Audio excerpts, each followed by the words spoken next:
Hey guys, this is my video diary. It's never intended to be advice or guidance, even if I forget to say that sometimes. I'm just expressing what I'm thinking and feeling in the present moment. Today I'm going to do something really different. I'm going to create a context. So I'm going to deliberately shape this conversation in a way that really strongly influences your thoughts and feelings about the subject matter. And the subject matter is going to be interesting and a little bit out there. But first I need to explain that I used to be connected to the psychedelic community. And I was connected to that community because I believed in something that they call harm reduction, which is basically this idea that education about psychedelic drugs is going to reduce the negative impacts on people who use them because they're going to know the risks. So they're going to avoid them, or they're going to put things in place to lower those risks.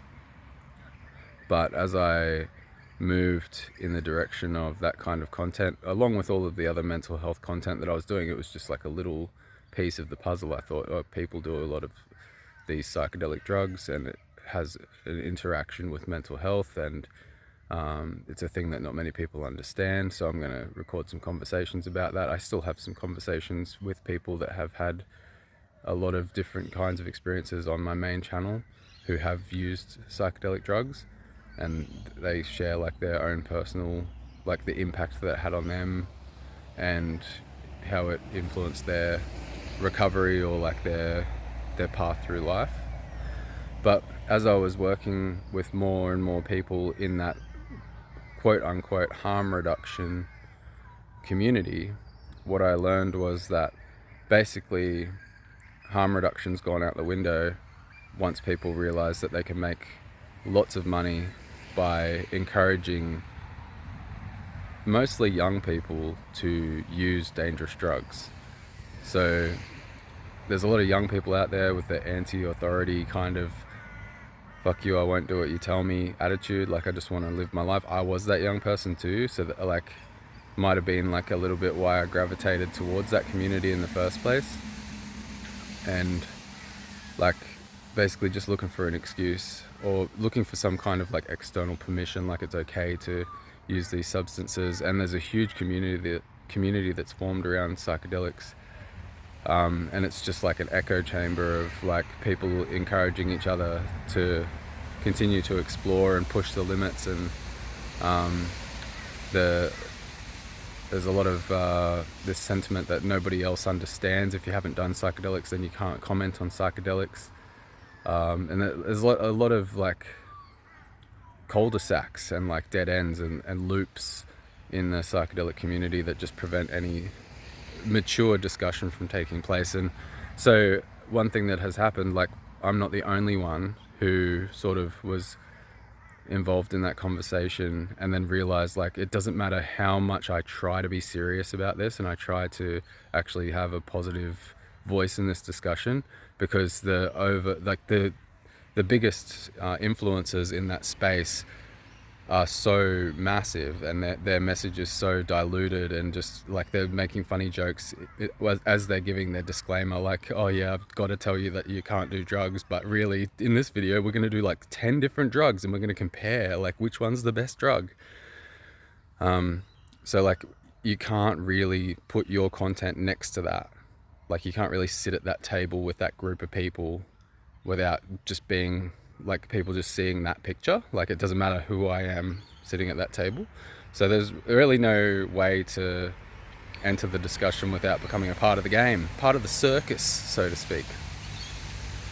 But at the same time, there's so many people that want to talk about the subject that they don't. I don't really want to, but it keeps coming up. I'm like, oh, I should probably say something about this, because I almost feel like similar to like a whistleblower with like with a big like corporate fraud situation or something, or like just like heaps of corruption in the government, and I'm the whistleblower, and like as soon as I blow that whistle, like the whole like harm reduction psychedelic community is just going to come at me with everything they've got, and like they're just not going to like it and they're going to bury it.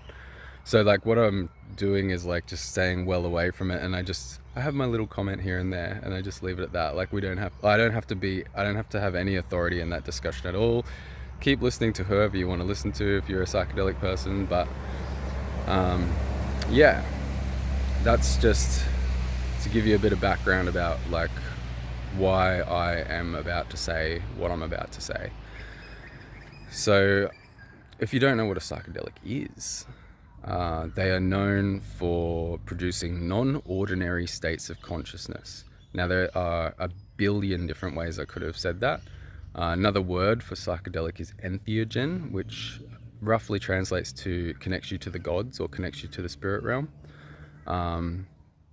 Another word for psychedelic, there's a million words for psychedelics. I don't need to give you every synonym and dictionary definition of everything, do I? Essentially, there are two main ways that people look at these substances.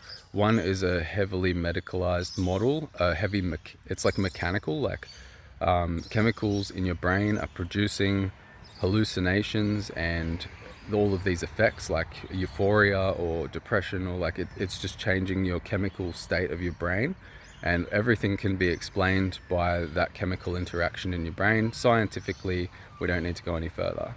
So that's the medical, like what I would say, like rational and analytical, skeptical frame of mind.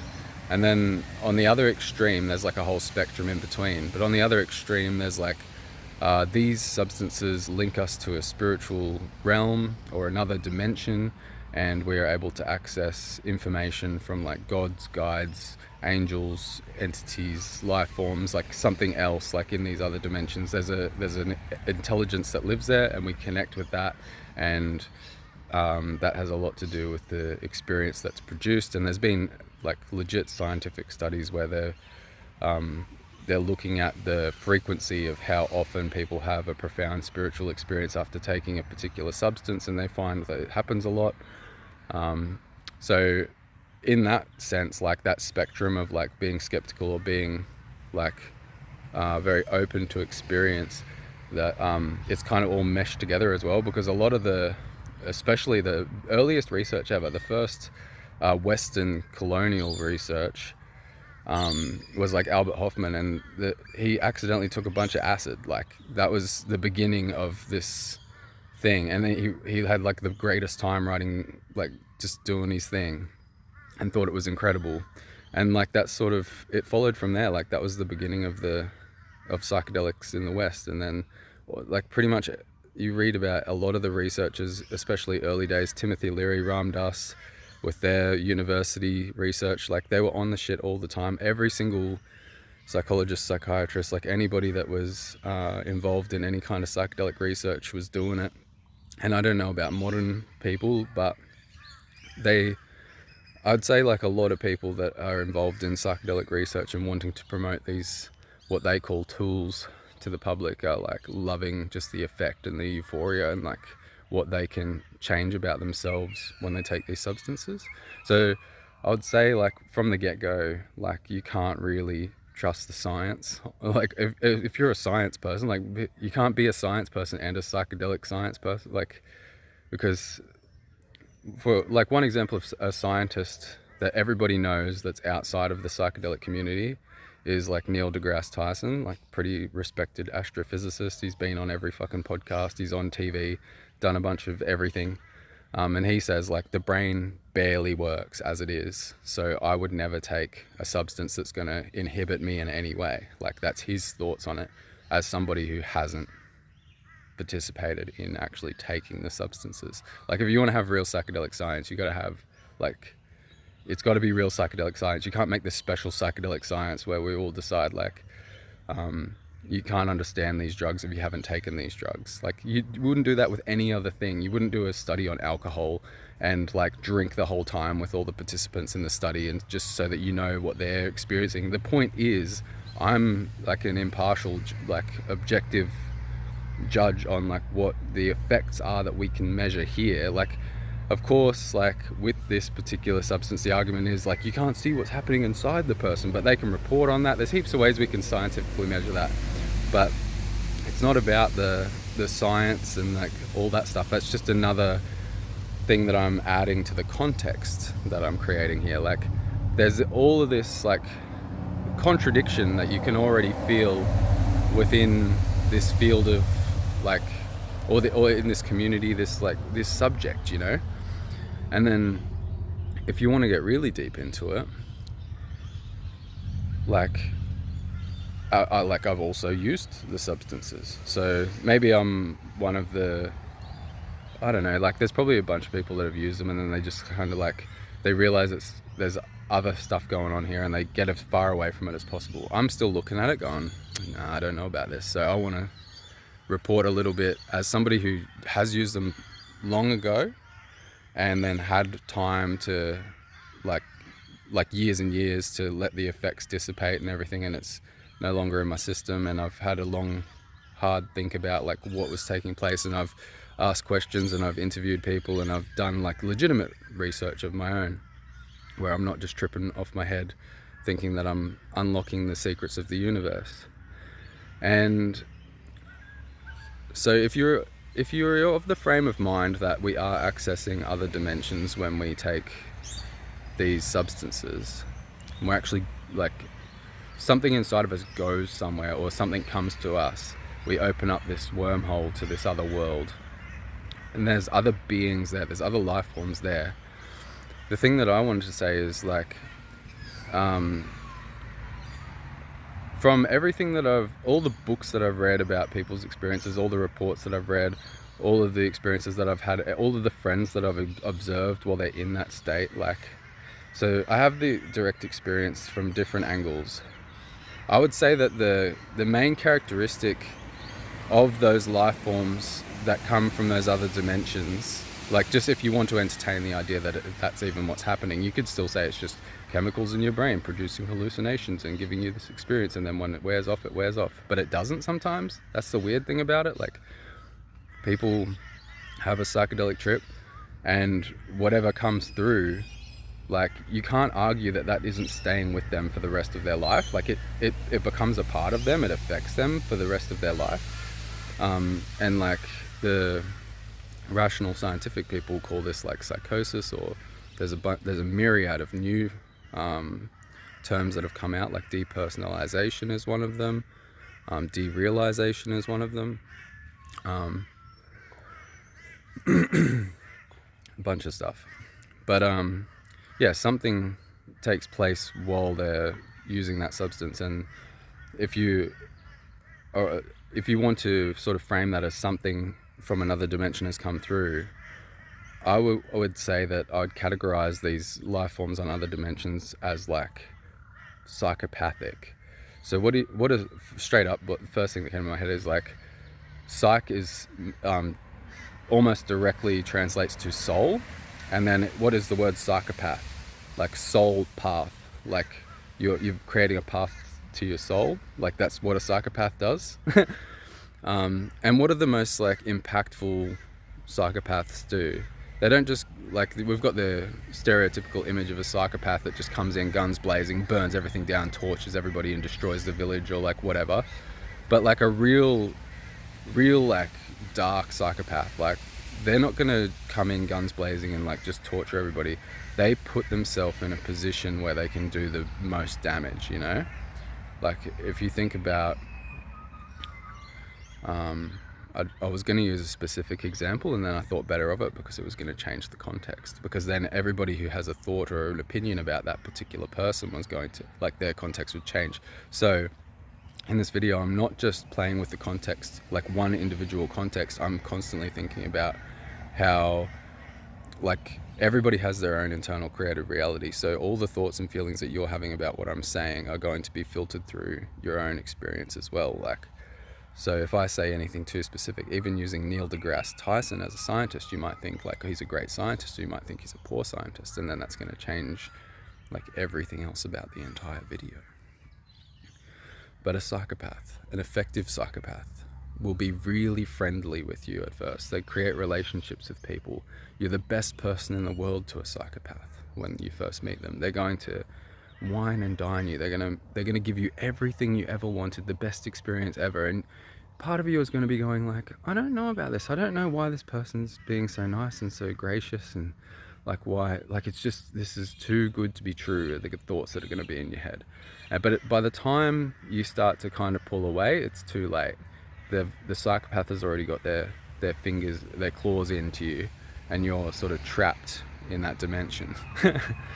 And then, yeah, so I think that's sort of how I would categorize these life forms that come through from other dimensions. Like it might begin as like this big, happy, fun time, and that could go on for ages and ages, you know, like one way that a psychopath could manipulate somebody isn't necessarily to ever harm them. It could manipulate somebody to do the harm on their behalf. So for example, if you watch a particular YouTube channel, which is going to change the context again, called Psyched Substance, he's one of the biggest psychedelic influencers in the world, and he lets it slip all the time, because I think he's barely even in control of his own vehicle sometimes at this stage, because he's let so much of this stuff through.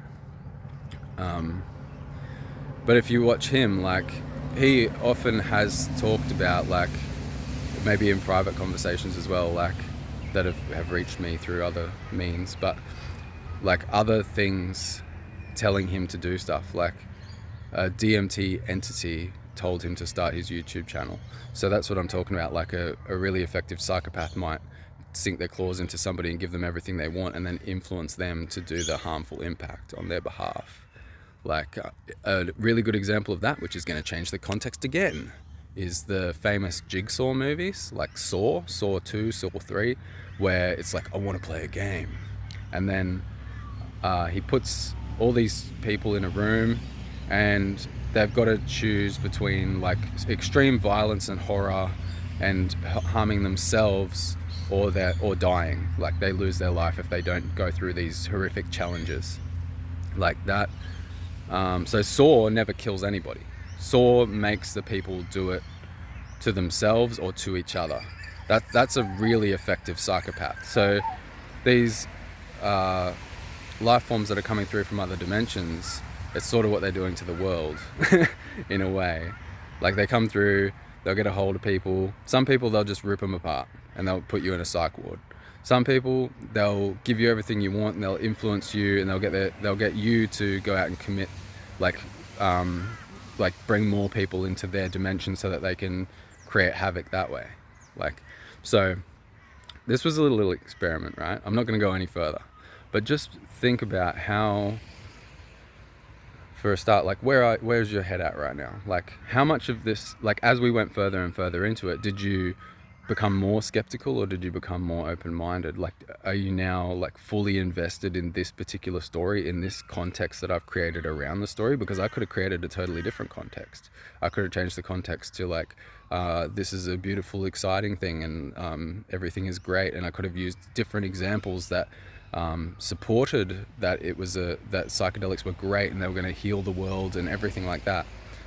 It's so easy to do, and all you need to do is like it's just a building process.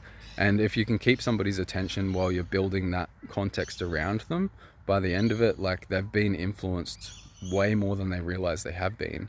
And then if you couple that with the fact that in this social media era, this video could potentially reach 1 million people, if, like, I don't know why, but it could. And then all of a sudden everybody's like got all these new thoughts and feelings, like either stuff that I've sort of said in the video that's just planted the seeds directly into their awareness, or their own reactions, their own, like, oh, wait a minute, like, or they felt anger, or they felt like all these different things. Like these things, like when we're looking at screens all the time, it's having an effect on us. So this video was it was about psychedelics in the context that I created, but if you zoom out and you go meta and you look at it, it was a video about context. It was a video about how easy it is to create a story and get people invested in a story. And this is just one video. Imagine if I created a whole YouTube channel for years and years about psychedelic drugs, and I wanted you to believe a particular thing about them. How easy would it be? without even considering the fact, to zoom out another layer, that's the main thing that I've always said about psychedelics is they make you hyper suggestible. It's easy to program somebody when they're on psychedelics. So all these kids that are watching these channels are taking acid, taking mushrooms, taking experimental research chemicals, and they're watching all these psychedelic YouTubers play silly games and like take as many drugs as they can. And when you're in that psychedelic state, you're hyper suggestible and you're just thinking, it's easy to believe anything. And that's why you have that phenomenon where people can easily see the same thing in trips as well. One of the reasons is because if I say, do you see a rabbit in the sky? Like, because you're hyper suggestible, your brain will just like create the rabbit in the sky. Like, these drugs are, I can't believe I'm still talking about it, to be honest. But I thought maybe if I made a video about context and included it, that would kind of like be more interesting. If you get anything out of these videos, if you just learned anything or had any new insights, if you had a massive realization, which I hope you did, please comment it down below, click the like button for me, subscribe if you haven't already, and if you want to learn how to change your life and do all the good things, go to my website, kailives.com.